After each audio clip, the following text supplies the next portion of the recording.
Uncle আপনি cigarette বেচেন, cigarette বেচে তো হারাম, আপনি বেচেন কিনলেই? আরাম তো বাংলাদেশে সবে। না, সিগারেট খাওয়া হারাম। সিগারেট খাওয়া হারাম কে বলছে? সিগারেট খাওয়া মাত্র হারাম না পুরাপুরি। কি খাবেন নিবানি? হারা সেমরি তুই মুরব্বীর এটা কি জিগালি যে সিগারেট বেচা হারাম না হালাল? আরে সিগারেট বেচা তো হারাম, এটা সবাই জানে।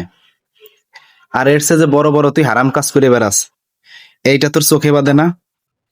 তোর মা বাপ তোরে সুন্দর করে আকিকা করে নাম রাখছে ছিল জান্নাত, আর তুই কি করস? তোর এই যে সামনের যে বড় বড় দুইটা উলান আছে, উলান আর হচ্ছিল তোর নাভি বের করে এই যে পাবলিকের সামনে ভিডিও বানাস, এগুলা কি হালাল? না তুই কি মনে করস যে মা বাপ সুন্দর ভাবে আকিকা করে নাম রাখছে জান্নাত, তুই যা করবি, তুই যাই করিস, যতই অকাশ টকাশ করে বেড়াস, তোর ওই জান্নাত নামের ওসিলাই তুই জান্নাতে চলে যাইবি না?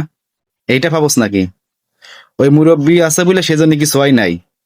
ওই মুরব্বীর জায়গায় যদি আমার মতো যাও রাজকে হইতো, তাহলে তোর ওই সিগারেটের মাথায় আগুন দিয়ে তোর একবারে নিচে ধরতাম ঠাইসে, বুঝছস? ভালো হ্যাঁ।